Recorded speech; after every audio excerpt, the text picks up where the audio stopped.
Dans le cinquième et dernier exercice de ce brevet, nous avons deux programmes de calcul. Donc le programme A nous propose de choisir un nombre, de multiplier ce nombre par -2, puis ensuite d'ajouter à ce résultat le nombre 5. Le programme B nous propose de choisir un nombre, de soustraire 5 à ce nombre, de multiplier le résultat par 3, puis ensuite d'ajouter 11 au résultat précédent. Donc la première chose qui est demandée, c'est montrer que si on choisit -3 comme nombre de départ, le résultat obtenu avec le programme A est 11. La première astuce, elle est assez célèbre, c'est on va numéroter les lignes. C'est-à-dire qu'on va faire 1, 2 et 3. Donc pour répondre à la question 1A, tout simplement, à la première ligne, on a choisi le nombre -3. À la deuxième ligne, on multiplie ce nombre par -2. Autrement dit, -3 fois -2, c'est égal à 6. Et c'est le résultat de la deuxième ligne. Ensuite, on demande d'ajouter 5 à ce résultat, ce qui est la troisième ligne. Et par conséquent, 6 plus 5, ça fait bien 11.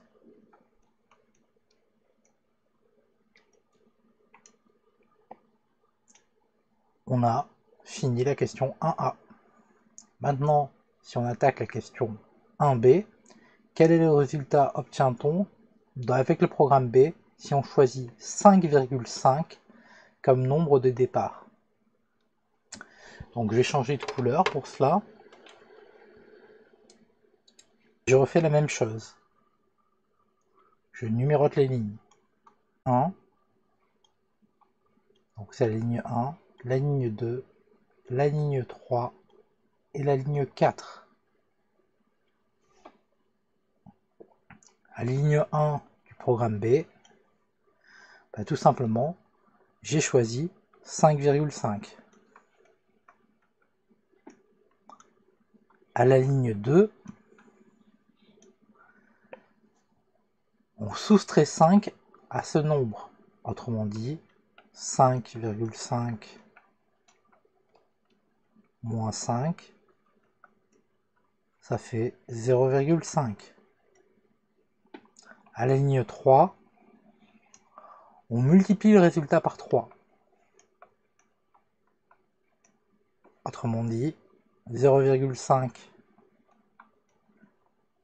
fois 3, ça nous fait 1,5. Et à la ligne 4,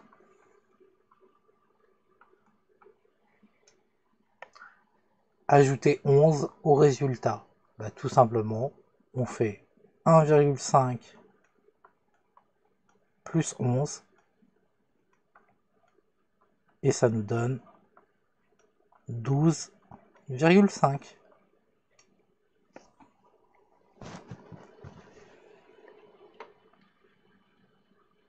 Dans la question 2 de l'exercice 5, on nous propose, en désignant par x le nombre de départ, on obtient -2x plus 5 comme résultat du programme A, montrer qu'avec le même nombre de départ, le résultat du programme B est égal à 3x moins 4. Tout simplement, on va faire comme tout à l'heure, comme dans la question précédente, on va numéroter les lignes. 1,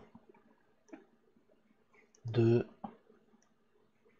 3 et 4.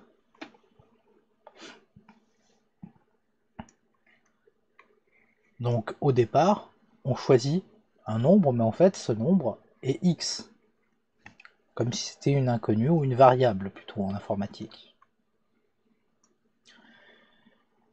2, soustraire 5 à ce nombre.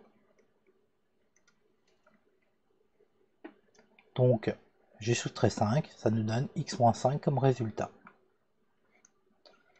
3, on multiplie par 3. Alors là, il faut faire attention, on multiplie par 3 le résultat. Ça signifie que c'est tout le résultat qu'on a obtenu à la deuxième ligne qui est multiplié par 3. Et là, on distribue. Ça nous donne 3x moins 15. Pour rappel, on fait x fois 3, ce qui nous donne 3x, et moins 5 fois 3, ce qui nous donne moins 15.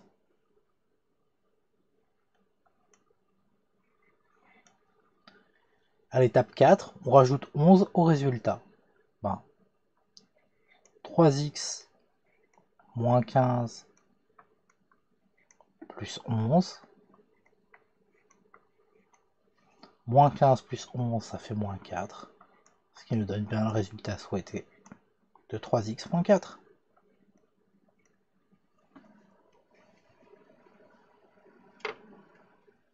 La question 3 de l'exercice 5, on a représenté ci-contre les fonctions f et g définies par f de x égale moins 2x plus 5 et g de x égale 3x moins 4, associées en justifiant chaque droite à la fonction qui lui correspond.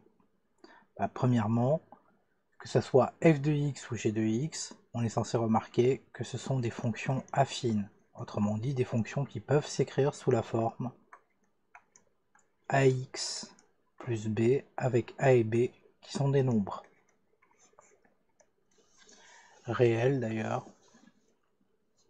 Pour ce qui est de f de x, a est égal à moins 2. Et une propriété qui est à connaître, c'est que si a est égal à moins 2, f est décroissante. Je me permets de faire une petite flèche pour dire f est décroissante. Et par conséquent, il suffit de regarder laquelle de ces deux droites représentatives est décroissante.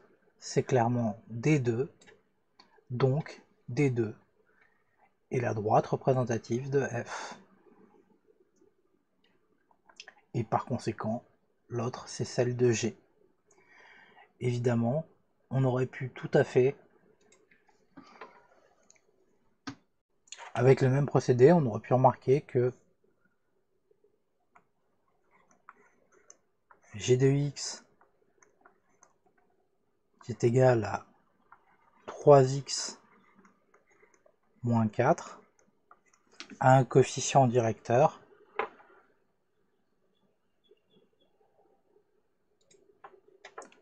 petit a qui est égal à 3.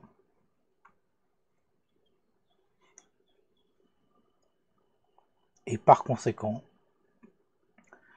on avait tout de suite que le coefficient directeur étant positif, autrement dit, la droite représentative de G est la droite D1.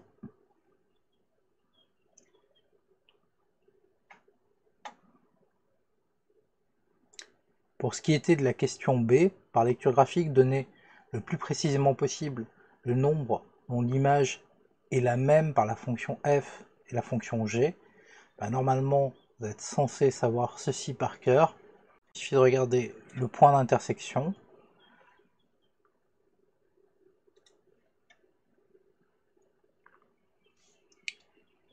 Et on sait que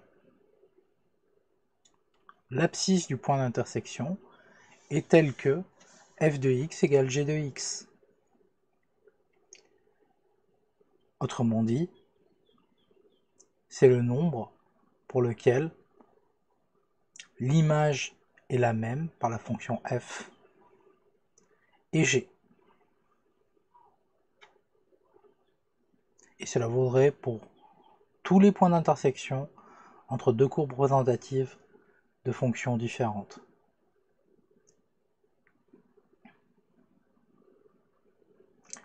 Donc ici, on lit à peu près et on a l'impression que ça fait dans les 1,9, je dirais.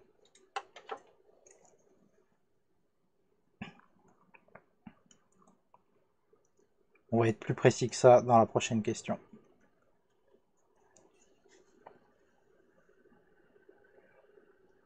La question 3 de l'exercice 5, on a représenté ci-contre les fonctions f et g définies par f de x égale moins 2x plus 5 et g de x égale 3x moins 4, associées en justifiant chaque droite à la fonction qui lui correspond. Premièrement, que ce soit f de x ou g de x, on est censé remarquer que ce sont des fonctions affines, autrement dit des fonctions qui peuvent s'écrire sous la forme ax plus b avec a et b qui sont des nombres réels d'ailleurs. Pour ce qui est de f de x, a est égal à moins 2. Et une propriété qui est à connaître, c'est que si a est égal à moins 2, f est décroissante. Je me permets de faire une petite flèche pour dire f est décroissante. Et par conséquent, il suffit de regarder laquelle de ces deux droites représentatives est décroissante. C'est clairement D2, donc D2 est la droite représentative de f. Et par conséquent, l'autre c'est celle de G. Évidemment, on aurait pu tout à fait, avec le même procédé, on aurait pu remarquer que G de x qui est égal à 3x moins 4 a un coefficient directeur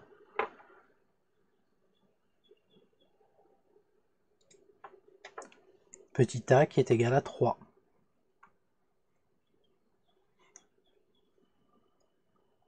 Et par conséquent, on avait tout de suite que le coefficient directeur étant positif, autrement dit, la droite représentative de G est la droite D1.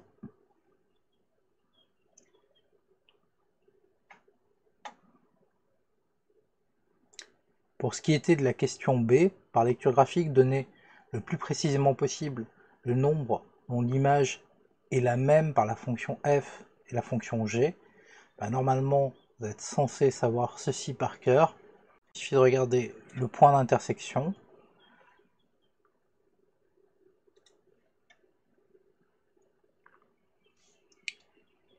Et on sait que l'abscisse du point d'intersection est telle que f de x égale g de x. Autrement dit, c'est le nombre pour lequel l'image est la même par la fonction f et g. Et cela vaudrait pour tous les points d'intersection entre deux courbes représentatives de fonctions différentes.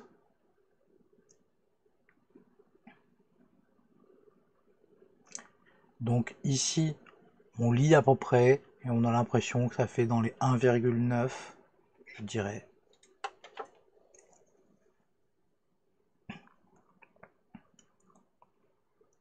On va être plus précis que ça dans la prochaine question.